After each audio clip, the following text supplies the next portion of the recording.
This is Air New Zealand Flight 901. On board this scenic flight, 257 people are admiring the wonders nature has to offer in the Antarctic continent. Vast ice caps, 100-meter high cliffs, and a landscape that is truly unforgettable and at the same time unforgivable. Nobody on board Flight 901 is aware that they are heading into a direct collision course with the site of an active volcano.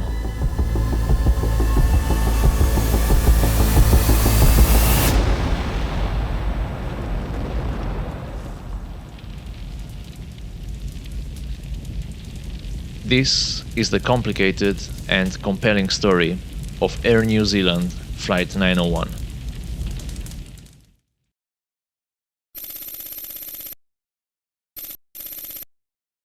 Six months later, the final report was released by the Chief Inspector of Air Accidents, Ron Chippendale.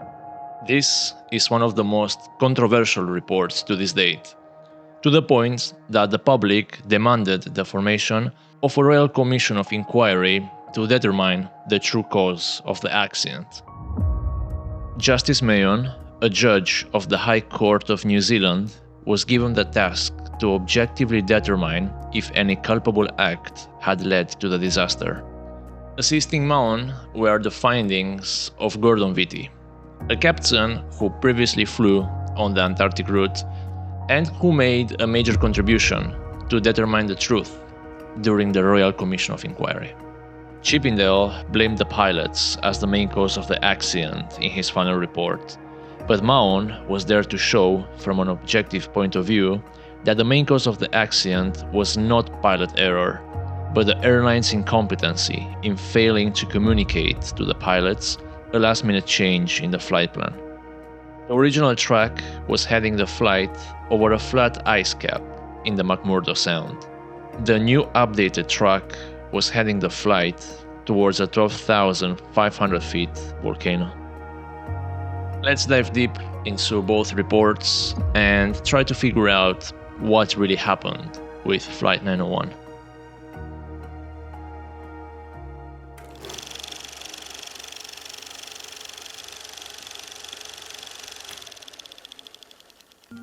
It was the late 70s, and Antarctic scenic flights were starting to pick up demand among the public. But it was not a new thing. Almost 20 years earlier, in 1956, the first Antarctic touristic flight took place. It was only in 1977 when two big airlines, Qantas and Air New Zealand, started to operate regular touristic flights to the frozen continent of Antarctica. It was a safe, warm and comfortable access to the inhospitable land of Antarctica. The first tickets were sold for 250 New Zealand dollars. The average weekly salary at the time was around $136. So for 2 weeks of work, you could onboard a day trip flight over the frozen land of Antarctica while sipping champagne on your comfortable seat. The food menu was not bad either. Between 1977 and 1980, Qantas and Air New Zealand operated 40 Antarctic overflights, carrying approximately 10,000 tourists. Qantas was using their 747s, while Air New Zealand their McDonnell Douglas DC-10. Each of the flights carried an Antarctic expert as an in-flight commentator. Among them was Edmund Hillary, the first person to climb Mount Erebus and the first person to complete an overland crossing of Antarctica via the South Pole.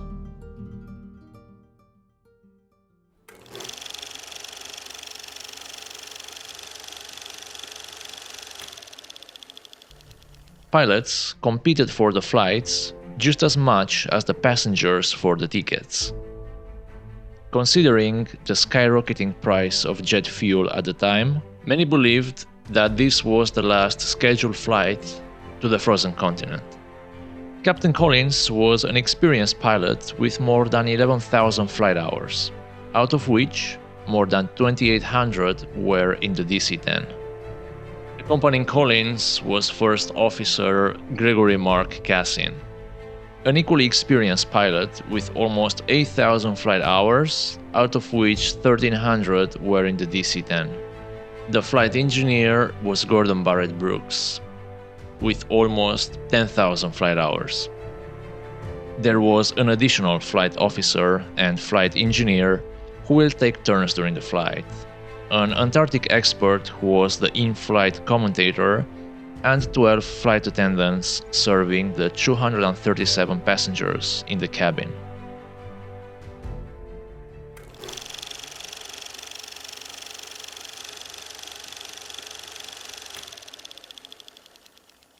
The aircraft was an Intercontinental McDonnell Douglas DC-10-30, brought into service by Air New Zealand in December 1974.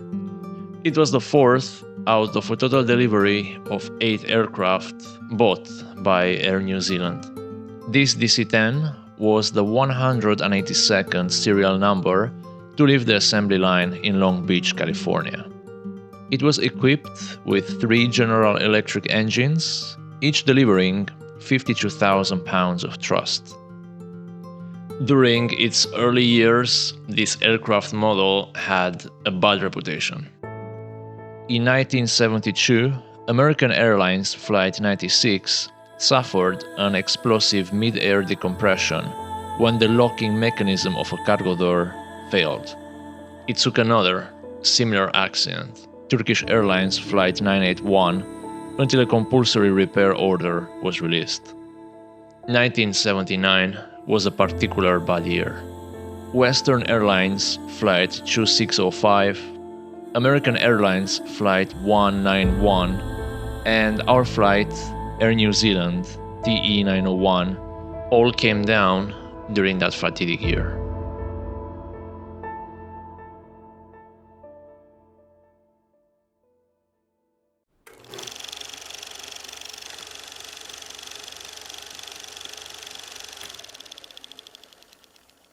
The 4 flights planned in 1979 took place during the month of November, near the beginning of the Antarctic summer, with the first flight on the 7th and the last flight on the 28th. 19 days before the flight, Captain Collins and First Officer Cassin received a route qualification briefing by the briefing officer, Captain Ross Johnson. They were shown an audiovisual presentation. Then they had to pass an oral exam, and finally there was a simulation training under dark conditions, even though the flight was taking place during daylight. Finally, the crew received a copy of the briefing documents for their use during the flight. The charts available during the briefing were the passenger information map, the radio navigation chart, and a schematic diagram taken from the rear of a passenger brochure. All these contained the following track. They will depart from Auckland, heading towards the Antarctic continent via the Auckland Islands, the Bellany Islands, and then heading towards Cape Hallett. From there, the next stretch was towards McMurdo Sound, a flat open space over the Ross Ice Shelf, and finally heading back to Christchurch via the Campbell Islands.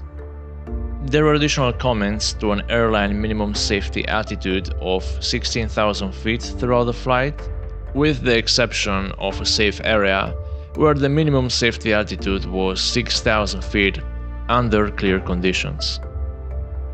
However, they were told by the briefing officer that they could descend to whichever altitude the US Navy controller at McMurdo cleared them.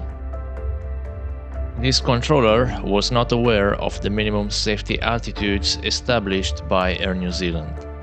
We will come back to the content of this briefing later on, but for now what is important is that the crew left the briefing being certain of 2 things.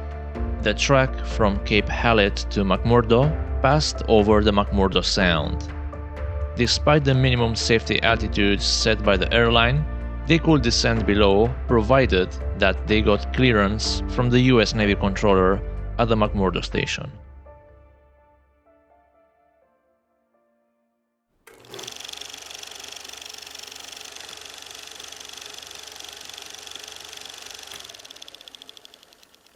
On the morning of the 28th of November, around 2 hours before the departure, the flight crew attended the pre-flight dispatch briefing. A flight plan that contains the coordinates of the waypoints for the Antarctic route was delivered to them during this briefing in a printed format. The DC-10 was using the inertial navigation system to navigate to a list of preloaded waypoints in the onboard flight computer. One of the pilots had to manually insert the coordinates of the waypoints from the printed flight plan, and the other pilot will have to cross-check. The inserted destination waypoint was located at McMurdo Station, more specifically over the TACAN. TACAN stands for Tactical Air Navigation, and it is a military system that uses ultra-high frequency signals to determine the distance and the bearing of an aircraft from the transmitting station. For those of you who fly airplanes, it's like a VOR, but it's more precise. This last waypoint was changed overnight from its previous position, known to most of the pilots as the daily point, to this new position over the TACAN at McMurdo. This implied a 25-mile change in the flight track from the safe and flat area over the McMurdo Sound to the 12,500 feet high volcano known as Mount Erebus. No one told the pilots about this change, and as a consequence, they were thinking that they were flying towards the daily point, as they were indicated in the route briefing, and not towards this new point, the TACAN over McMurdo. Once all the passengers boarded the plane, they took off from Auckland at 8:17 local time, heading towards the Antarctic continent. During the flight towards Cape Hallett, there were no abnormalities. They overflew South Island, New Zealand, heading towards the Auckland Islands, then the Bellany Islands, and eventually they reached Cape Hallett. Here, the passengers had a chance to contemplate the vast Antarctic landscapes of Victoria Land. They were able to see the Admiralty Mountains, numerous glaciers, among them the immense Tucker Glacier, the remote Possession Islands, and the daunting Cotter Cliffs. Watching at this, it's easy to understand why everyone wanted to be in one of these Antarctic flights. The next part of the flight was the 340 miles long stretch along the Antarctic coast towards McMurdo Base. At 13:18 local time in Auckland, Flight 901 made contact with the US Navy Air Traffic Controller at McMurdo Station to receive weather information. The controller informed Flight 901 that there was a low overcast at 2,000 feet with light snow and 40 miles visibility at ground level. He then suggested that once the flight entered radar range, he could guide it down to 1,500 feet, where the great visibility would allow the passengers a better view. The crew accepted the offer. 15 minutes later, the crew spotted a gap in the clouds through which they could descend in visual conditions without the need of radar guidance. At a distance of about 43 miles from McMurdo, they advised Mach Center that they were descending in visual conditions from 18,000 to 10,000 feet. In order to stay within the clear area, the crew performed 2 loops, one towards the right and the next one towards the left. At 13:45, having straightened back out into their original course, the crew reported that they were in the process of descending to 2,000 feet and they were still in visual conditions. Mach Center acknowledged, expecting to hear back from the DC-10 in just a few minutes. This was the last time anyone heard about them. In the last moments of the flight, The Antarctic expert was in the cockpit, confirming along with the pilots their position, thinking that they were flying into the McMurdo Sound. In reality, they were flying towards Lewis Bay into a direct collision course with the slopes of Mount Erebus at 300 miles per hour.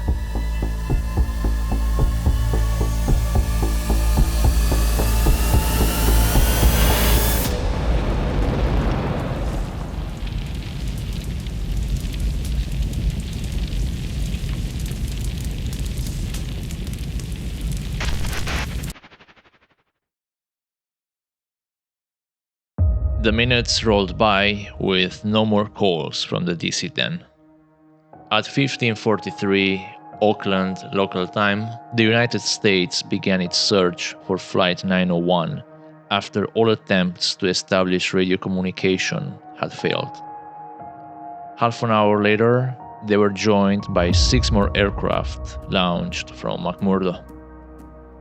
They couldn't see any trace of the aircraft, so they decided to expand the search area towards the east and the west of Ross Island. At 11:50 p.m., the crew of a C-130 Hercules sighted a black smear on the slopes of Mount Erebus. They sent the coordinates to McMurdo and they scrambled a helicopter to the site. At 1:25 a.m. on the 29th of November 1979, the wreckage was formally identified as the remainings of Flight TE-901 by the American helicopter Gentle 17, which could not land at the crash site due to poor surface conditions. The crew reported debris at crash site being blown by the wind. No apparent survivors. The tragedy ultimately became New Zealand's worst air disaster, a distinction it still holds today, more than 40 years later. Despite the recovery efforts, the crash site is the final resting place for some of those on board Flight 901.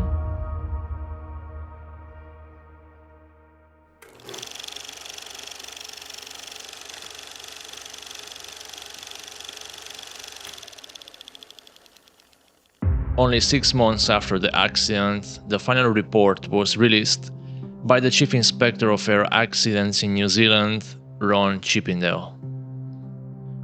Personally, as an aerospace engineer, I am very unsatisfied about this final report. It lacks the depth required for an accident of this magnitude, and in my opinion, this report is highly biased towards pilot error rather than admitting an airline mistake. I will leave the controversy for the end of this video. For now, let's rewind and understand why this accident happened. First, how is it possible that the crew didn't see a 12,500 feet volcano? A phenomenon called sector whiteout happens when large expanses of snow are illuminated by a sky overcast with clouds, which converts the horizon into a flattened white background.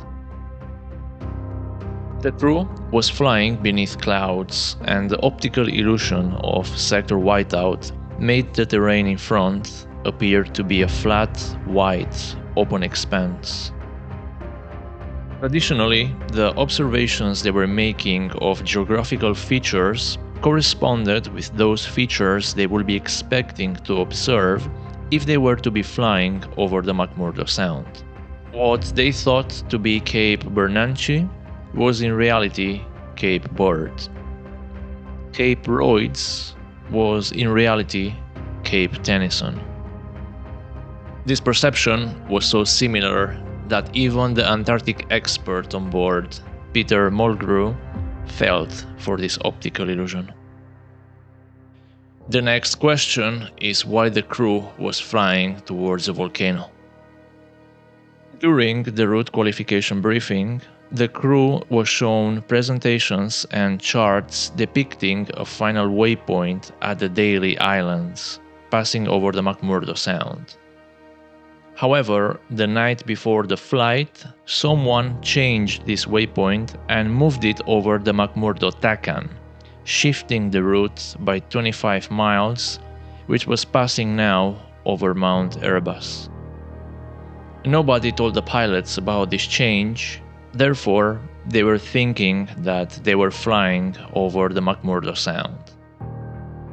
The next topic is the minimum safety altitude. After the first flights in 1977, the airline set a minimum safe altitude of 16,000 feet throughout most of the route, with the exception of an area close to McMurdo where the minima was 6,000 feet. However, they failed to clearly communicate these minimum safety altitudes to all flight crews. Mahon showed clear evidence that after the airline's introduction of these minimum safety altitudes, none of the flights were respecting them. During the route briefings, the briefing officer mentioned to the flight crews that even though there was a minima, they could descend to whichever altitude the US Navy controller at McMurdo cleared them. This controller was not informed about the minimum safety altitudes set by the airline. During the Royal Commission of Inquiry, Air New Zealand's management denied knowing about this breach in the minimum safety altitudes by the flight crews, even though they themselves published 1 million copies of an article making a clear reference to a flight altitude of 3,000 feet over the Ross ice shelf.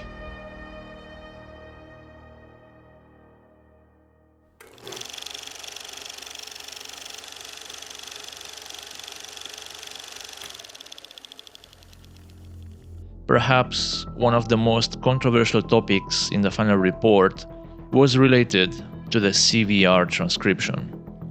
A group of specialists and Air New Zealand pilots were responsible of building the transcript from the audio tape found in the wreckage. However, after the CVR group completed their transcription, Chippendale took complete and sole control of the transcript and made no less than 55 additions, deletions, and editorial work that was clearly not approved by the CVR group. What is even more surprising is that he took the material to his home and conducted a private CVR meeting with only one person involved. One of the airline's management representatives, Ian Jumel. It is impossible to say whether Jumel used his presence to influence the additions in the CVR transcript, but the opportunity for this to have happened is significant, especially knowing that Ian was an airline representative and potentially he was biased towards a pilot error rather than an airline mistake. Other controversial topics, like the missing pages in the captain's ring binder, the missing of airlines' internal documents after a massive shredding operation, or the delayed release of the information related to the last-minute change of navigational coordinates to the Chief Inspector of Air Accidents, are just the tip of the iceberg of what it seems to be the biggest cover-up in the history of aviation.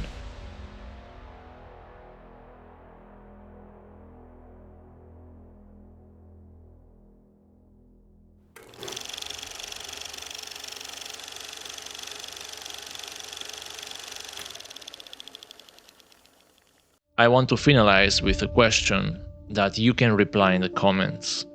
Justice Mahon concluded his report with a statement. However, I would like to reframe it as a question. Was there an orchestrated litany of lies in the background, or was everyone involved telling the truth? See you next time.